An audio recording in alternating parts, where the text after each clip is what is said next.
Paz do Senhor Jesus, como sempre, eu peço a vocês que desconsiderem o barulho, para a honra e glória do Senhor. Tem movimento, né? Isso é muito bom, porque significa que Deus está dando vida e saúde para que as pessoas possam falar, possam brincar, possam pensar, né? Possam ser humanos, né? E as pessoas sim conversam, né? Fazem barulhos e tá tudo bem, né? Claro que tá tudo bem. Vamos ler o capítulo 13 de Mateus. E aí já pausa o vídeo, corre lá, pega a tua Bíblia, né? Para que a gente possa estudar a palavra do Senhor, porque a fé vem por ouvir e ouvir a palavra de Deus. E é claro que a gente quer saber e entender sobre todas as coisas concernentes ao reino do céu. Vamos fazer um momento de oração para agradecer ao Senhor por mais uma oportunidade de vida e para dizer que sem Ele nós não somos nada. Nada, nada, nada. Deus é o nosso tudo, né? Pai querido, aqui estamos mais uma vez, Senhor, para ouvir e falar do Teu amor, para engrandecer o Teu santo e poderoso nome, para dizer que sem o Senhor nós não podemos nada, Senhor. Nós não somos nada sem o Senhor. Não vamos a lugar nenhum sem a Tua presença, Senhor. Meu Senhor e meu Deus, a oração que eu faço neste momento é que o Senhor venha purificar o nosso coração, que o Senhor venha restaurar a nossa vida e que a nossa cura venha de dentro para fora primeiramente, Senhor. Porque nós precisamos estar com o nosso espírito fortalecido na Tua santa e gloriosa presença. Nós precisamos nos alimentar da Tua palavra, Senhor. Nós precisamos entender que os exemplos de Jesus vai nos levar a ter uma vida feliz aqui na terra, porque Jesus nos ensinou completamente como devemos proceder aqui. Meu Senhor, que assim seja, em nome de Jesus, amém. No capítulo 13 do livro de Mateus está dizendo que naquele mesmo dia Jesus saiu de casa e se assentou à beira-mar. E grandes multidões se reuniram em volta dele, de modo que ele entrou num barco e se assentou. E toda a multidão estava em pé na praia, e de muitas coisas lhe falou por parábolas, dizendo: Eis que o semeador saiu a semear. E ao semear, uma parte caiu à beira do caminho, e vindo as aves a comeram. Outra parte caiu em solo rochoso, onde a terra era pouca, e logo nasceu, visto não ser profunda a terra. Saindo, porém, o sol a queimou, e porque ela não tinha raiz, secou-se, e outra parte caiu entre os espinhos, e os espinhos cresceram, sufocaram-na, mas outra, enfim, caiu em boa terra, e deu fruto, 100, 60 e 30 por um. Quem tem ouvidos para ouvir, ouça. E aí lá no versículo 18, passe um pouco aí, vai lá no versículo 18, Jesus explica a parábola do semeador. Aí ele fala: ouçam, portanto, o que significa a parábola do semeador. A todos os que ouvem a palavra do reino e não a compreendem, vem o maligno e arrebata o que lhes foi semeado no coração. Este é o que foi semeado à beira do caminho. O que foi semeado em solo rochoso, esse é o que ouve a palavra e logo a recebe com alegria. Mas ele não tem raiz em si mesmo, sendo de pouca duração. Quando chega a angústia ou a perseguição por causa da palavra, ele logo deixa de seguir Jesus. No 22 está dizendo: o que foi semeado entre os espinhos é o que ouve a palavra. E ele fica fascinado, fica feliz com a palavra. Porém, as preocupações do mundo e as riquezas sufocam a palavra e ela fica infrutífera. Então, ele fica mais contente com as coisas do mundo do que com a palavra de Deus. No 23 está dizendo: mas o que foi semeado em boa terra é o que ouve a palavra e a compreende. Este frutifica e produz a 100, a 60 e a 30 por um. O que ele produz? Fruto do Espírito. Produz fruto digno de arrependimento. Vai realmente para perto de Jesus, vai saber sobre as coisas de Jesus, vai saber sobre as coisas concernentes ao reino, vai obedecer a Deus. Este é o que recebe a palavra no coração, a terra é fértil, então ele frutifica até 100 vezes mais. Então, o nosso coração tem que ser uma terra fértil e a gente tem que se abster de todas as coisas do mundo, focar na palavra e obedecer.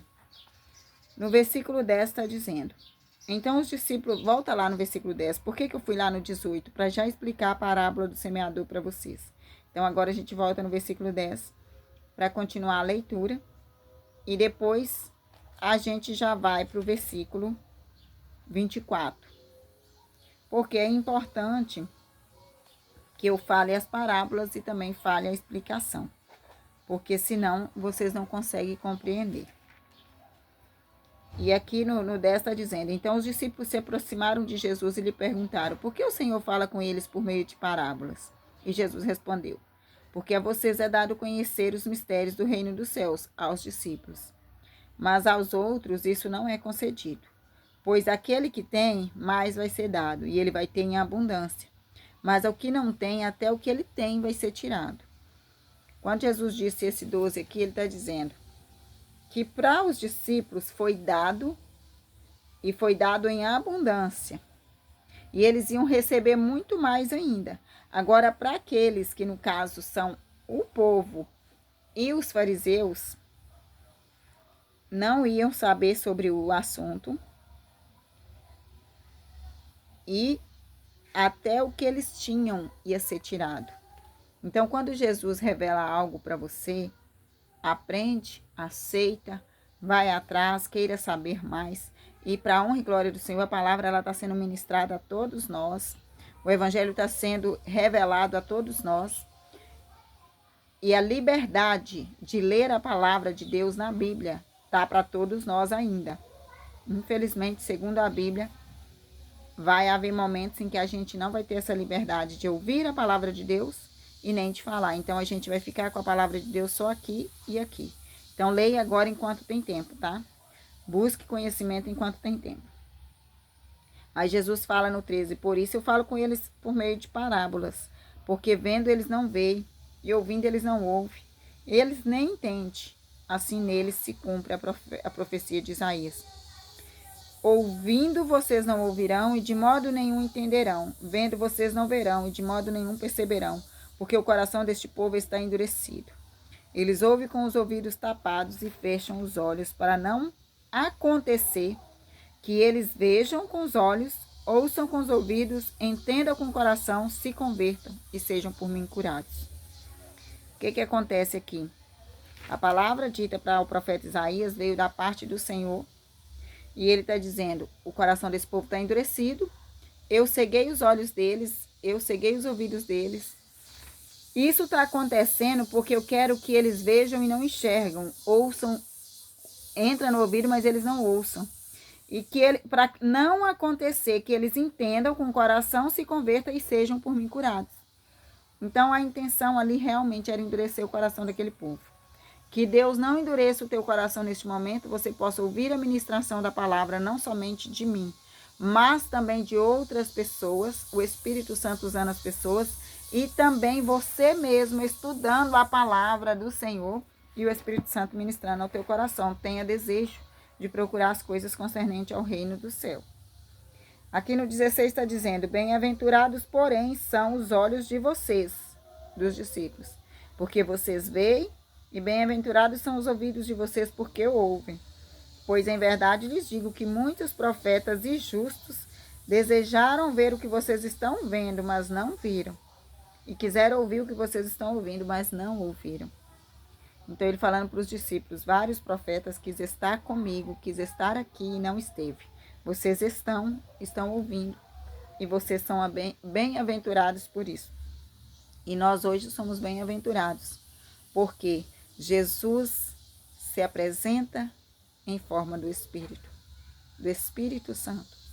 E ele dá para a gente a liberdade de ler a palavra e a liberdade de falar direto com o Pai. E neste momento aqui eles não tinham essa liberdade, a não ser somente os sacerdotes. Nós não tínhamos liberdade de falar direto com o Pai igual a gente tem hoje. E no versículo 24... do 16 a gente vai pular para o 24, porque a gente já leu o versículo 18 ao 23, que fala sobre a parábola do semeador. No 24 está dizendo, Jesus lhe propôs outra parábola dizendo, o reino dos céus é semelhante a um homem que semeou boa semente no seu campo.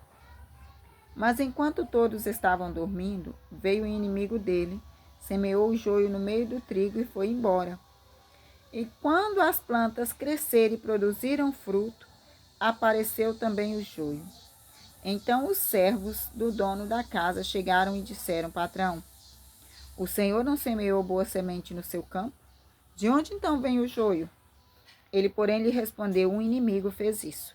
Mas os servos lhe perguntaram, o senhor quer que a gente vá e arranque o joio? O dono da casa respondeu, não, porque ao separar o joio, vocês poderão arrancar também com ele o trigo. Deixe que cresçam juntos até a colheita. E no tempo da colheita direi aos ceifeiros, ajuntem primeiro o joio e amarrem-no em feixes para ser queimado, mas recolham o trigo no meu celeiro. A parábola do joio está explicada no versículo 36, e a gente vai pular aqui o versículo 31 ao 34 para ir direto no 36 para explicar a parábola do joio que está escrita lá. Vai lá no versículo 36 na sua Bíblia. Então, despedindo as multidões, Jesus foi para casa. E quando ele estando ali, aproximaram-se dele os discípulos disseram, explique-nos a parábola do joio do campo. E Jesus respondeu, o que semeia a boa semente é o Filho do Homem. O campo é o mundo. A boa semente são os filhos do reino. Os joios são os filhos do maligno. O inimigo que o semeou é o diabo. A colheita é o fim dos tempos. E o ceifeiro são os anjos. Pois assim como o joio é colhido e jogado no fogo, assim será no fim dos tempos. O Filho do Homem mandará os seus anjos que ajuntarão do seu reino todos os que servem de pedra de tropeço e os que praticam o mal, e os lançarão na fornalha acesa. Ali haverá choro e ranger de dente. Então os justos resplandecerão como o sol no reino de seu Pai. Quem tem ouvidos para ouvir, ouça. O que Jesus está dizendo? Todos aqueles que são filhos do reino são trigo, e os filhos do maligno são joio. Nós somos trigo, então se somos trigos, temos que nos comportar como filhos do reino, obedecendo e seguindo os exemplos que Jesus nos deixou. Jesus veio como humano e nos ensinou como proceder aqui na terra com os humanos que humilham, que criticam, que julgam, que maltratam, que ofende. Mais ofensa do que nós, Jesus recebeu. E ele continuou não pagando mal com mal. Ele pagou com bem. E ele tem nos ensinado isso. Até na hora que Jesus estava na cruz, ele falou, Senhor, perdoa, porque eles não sabem o que faz. Então, Jesus pedindo perdão por aquele povo que estava crucificando ele. Então, Jesus não carregou mágoa em seu coração e nunca brigou com alguém, discutiu com alguém, contendeu com alguém, porque Jesus era santo.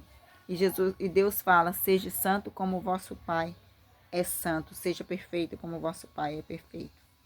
Então, passando aqui a parábola do joio, a gente vai voltar lá no versículo 31, por favor. Eu espero que não esteja confuso para vocês. A gente lê aqui e ir adiante, porque se eu explico a parábola do joio depois, ou se eu explico a parábola do semeador depois, talvez vocês não conseguiriam compreender. E dessa forma, eu penso que ficou mais fácil. Versículo 31. Jesus lhe propôs outra parábola, dizendo, o reino dos céus é semelhante a um grão de mostarda que um homem pegou e plantou no seu campo. Esse grão é, na verdade, a menor de todas as sementes. Mas, quando cresce, é maior do que as hortaliças e chega a ser uma árvore, de modo que as aves do céu vêm se aninhar nos seus ramos. O reino do céu, ele está dizendo, o grão de mostarda é um grão bem pequeno. Ele está dizendo que o reino do céu é como o grão de mostarda. Você vai lá, semeia o reino do céu nos corações, como eu estou fazendo e várias pessoas fazem isso.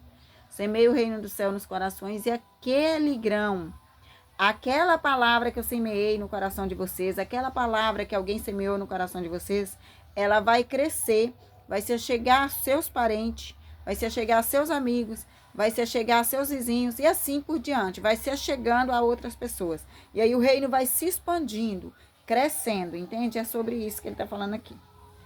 A parábola do fermento. Jesus lhe contou ainda outra parábola. O reino dos céus é semelhante ao fermento que uma mulher pegou e misturou em 3 medidas de farinha até ficar tudo levedado. O que ele está dizendo aqui sobre o reino do céu? E ele comparou com uma massa de pão ou bolo, né? Todo mundo que faz pão ou bolo sabe que quando o fermento é colocado, aquela massa duplica de tamanho. O bolo cresce. Então é isso. O fermento é como uma semente, é como a palavra de Deus lançada no seu coração ou no coração de alguém. E aí, aquela palavrinha que foi lançada no coração daquela pessoa vai crescer, germinar e frutificar. E aquela palavrinha que aquela pessoa ouviu, o Espírito Santo vai ministrar, vai encher ela de sabedoria e ela vai expandir tudo que ela aprendeu com o Espírito Santo para as outras pessoas. É o que eu estou fazendo aqui. O reino do céu veio até a mim, semeado, igual eu contei no meu testemunho lá, né? Pela minha patroa na época. E eu agora semeei a todos ao meu redor e estou semeando para vocês e para quem mais Deus colocar no meu caminho. É isso que ele está dizendo. No 34 está dizendo, Jesus disse todas estas coisas às multidões por parábolas, e sem parábolas nada lhe dizia. Isso aconteceu para se cumprir o que foi dito por meio do profeta. Abrirei a minha boca em parábolas, publicarei coisas ocultas desde a criação do mundo. Fomos direto para o versículo 44, porque nós lemos o 36 ao 43, que estava falando sobre a parábola do joio. E agora no 44 ele está dizendo que o reino dos céus é semelhante a um tesouro escondido no campo, que um homem achou e escondeu. Então, transbordante de alegria, ele vai e vende tudo o que ele tem para comprar aquele campo.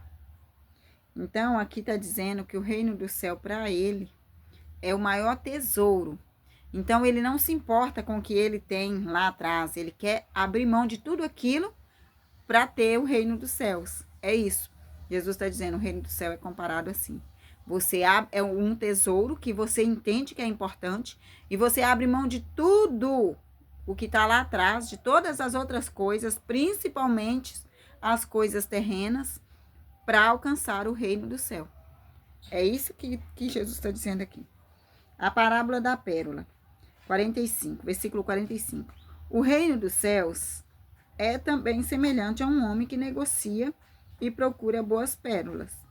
Quando ele encontrou uma pérola de grande valor, ele foi, vendeu tudo que tinha e comprou a pérola. É a mesma situação onde eu disse que a pessoa vê o reino do céu como algo de muito valor. E aí, para ele ter o reino do céu, ele abandona as velhas práticas, abandona as coisas erradas, abandona as coisas terrenas para servir a Jesus da forma que Jesus espera, né? Para adquirir o reino do céu, principalmente aqui dentro do coração. No versículo 47 está dizendo, o reino dos céus é ainda semelhante a uma rede que foi lançada ao mar. E ela apanhou peixe de toda espécie. E quando já estava cheia, os pescadores a arrastaram para a praia. E assentados escolheram os bons para o cesto e jogaram fora os ruins. Assim será no fim dos tempos. Os anjos sairão, separarão os maus dentre os justos e os lançarão na fornalha acesa. Ali haverá choro e ranger de dentes. O que é que Jesus está dizendo? Vai ser, o fim dos tempos será como uma rede lançada. Os peixes bons ficam na rede e os peixes ruins é lançado fora. As pessoas boas vai ser chamada por Jesus e as pessoas ruins vai ser lançada no fogo eterno. Porque aqui ele está dizendo que haverá choro e ranger de dentes. E em outras vezes fala que vai ser queimado no fogo que não se apagará. Então eu não quero correr o risco de ir parar nesse fogo que não se apaga e nem correr o risco de chorar a ponto de ranger os dentes. Então, o que eu quero? Eu quero buscar o reino do céu, eu quero fazer o possível para ser trigo, para ser bom peixe, para buscar a pérola de grande valor, eu quero fazer o possível para poder pegar o reino do céu como o maior tesouro da minha vida, eu quero fazer o possível para espalhar o reino de Deus e para sentir o reino de Deus dentro de mim, porque eu não quero ser joio, eu quero ser trigo, né? Em nome de Jesus, e você também deve ter vontade de ser trigo, para ser colhido no celeiro de Jesus, para ir para o céu, para não correr o risco de ser queimado igual a palha. Porque aqui no joio está dizendo que vai ser queimada a palha. Vão crescer junto. Mas no tempo da colheita, vai ajuntar primeiro o joio, vai amarrar os feixes e ele vai ser queimado. E o trigo vai ser recolhido no celeiro. Então, o que eu quero é isso. Eu quero ser trigo. Eu não quero ser joio. Eu quero a porta estreita. Eu quero andar no caminho certo. Eu quero fazer a vontade de Jesus. Eu quero ser luz por onde eu passar. E você também deve querer. Você deve buscar o reino dos céus como se fosse o seu maior tesouro. E aí Jesus fala. Jesus perguntou para ele no 51. Então Jesus perguntou: vocês entenderam todas estas coisas? Eles responderam sim. Então Jesus lhe disse: por isso todo escriba instruído no reino dos céus é semelhante a um pai de família que tira do seu depósito coisas novas e coisas velhas. Escriba era alguém entendido da palavra. E ele está dizendo aqui, toda pessoa é entendido na palavra, que conhece o reino do céu, que sabe o que é o reino do céu, é como um pai de família, que vai tirar do seu depósito coisa nova e coisa velha. E eu entendo nesse último que a gente leu aqui no 52, que aqui nós temos coisa nova e temos também coisa velha. O Velho Testamento, que traz entendimento para nós, e o Novo Testamento, que também traz entendimento. Esse é todo o nosso tesouro. Aqui está o reino dos céus, que quando a gente quer, vem para dentro da gente, e a gente entende que tem que parar de fazer algumas ações erradas, algumas não todas, e tem que começar de novo, nascer de novo, ser Cristo na terra. E aí o reino do céu entra na gente, a gente é mais feliz, a gente não se importa com as coisas que acontecem externamente, e a gente consegue vencer todos os nossos conflitos, porque o reino dos céus chegou até a nós. E aqui no 53 está dizendo: quando Jesus acabou de contar essas parábolas, retirou-se dali. E chegando à sua terra, ensinava-os na sinagoga, de modo que eles se maravilhavam, diziam: de onde lhe vem esta sabedoria e estes poderes miraculosos? De onde lhe vem esta sabedoria e estes poderes miraculosos? Não é este o filho do carpinteiro? A sua mãe não se chama Maria e seus irmãos não são Tiago, José, Simão e Judas? Todas as suas irmãs não vivem entre nós? Então de onde lhe vem tudo isto? E escandalizavam-se por causa dele. Jesus, porém, lhe disse: nenhum profeta é desprezado a não ser na sua terra e na sua casa. E Jesus não fez ali muitos milagres por causa da incredulidade deles. É aqui no versículo 55. Está dizendo que a mãe de Jesus teve Tiago, José, Simão e Judas.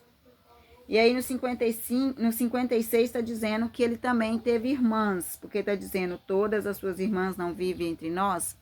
Então está dizendo que José e Maria teve filhos e filhas, viu? Claro, Maria se conservou pura até Jesus nascer. José só teve intimidade com Maria depois que Jesus nasceu. Aqui está dizendo que Jesus não fez muitos milagres lá na terra dele, porque o povo não acreditava nele. E assim é em qualquer outro lugar na nossa casa, né? As pessoas não têm o costume de acreditar no que a gente fala relacionado à Bíblia.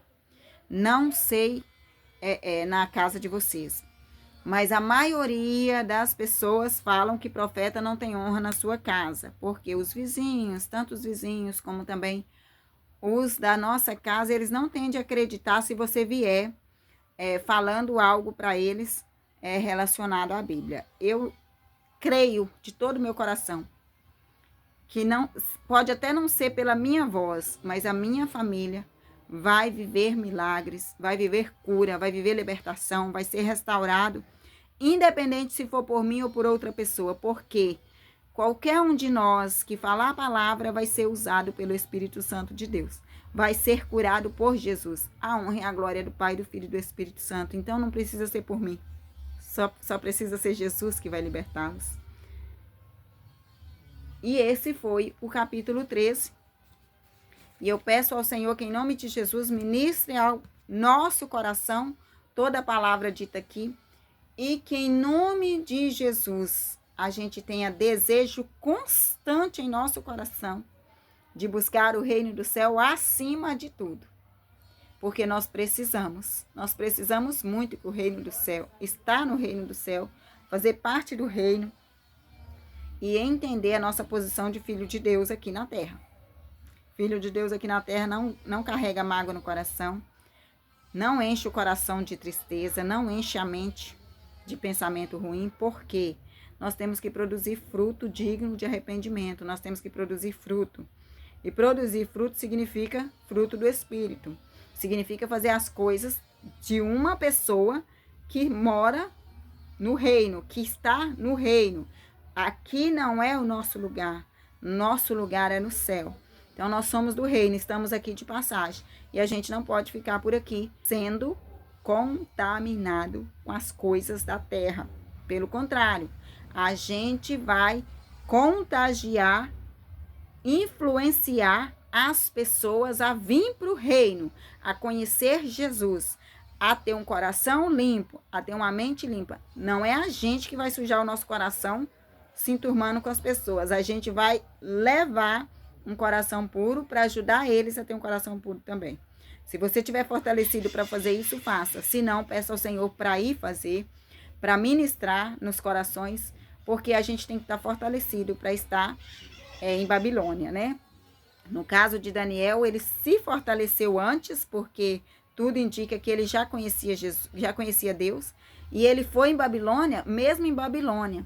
O povo ali, todo mundo é idólatra, ninguém confiava no Deus de Daniel, que é o nosso Deus, mas Daniel não se corrompeu. Ele continuou buscando a Deus 3 vezes no dia, né? Ele continuou não se dobrando às situações em Babilônia. Ele continuou não aceitando o que aquele povo idólatra fazia. E a gente também tem que ser assim. A gente pode entrar em lugares que, na Babilônia aqui na terra, né? Lugares que a gente não deveria. Porém, a gente tem que permanecer com Cristo. Se você é capaz de entrar nos lugares, entrar numa roda de fofoca, entrar numa contenda que não deve. Provérbio alerta, não entre em negócios alheios. Então, provérbio alerta que você não deve pegar a causa de ninguém, a não ser em oração. Você ora, fala para o Senhor, Senhor, coloca essa causa nas tuas mãos, é diferente. Mas você entrar lá e colocar sua mão ali no vespeiro para ser picado pela vespa, ou entrar e começar a fazer o que não é da sua conta, Deus não aconselha isso, não. Salomão aconselha através do Espírito Santo, porque a Bíblia é perfeita e toda palavra que é para nos ajudar, ele diz que a gente não deve se meter em negócios alheios, né? Então, se o problema não é com você, fica de fora. Só ora. Ora para que Deus entre na causa. Deus abençoe você, Deus abençoe a sua família. Até o próximo vídeo. Amo vocês em Cristo Jesus.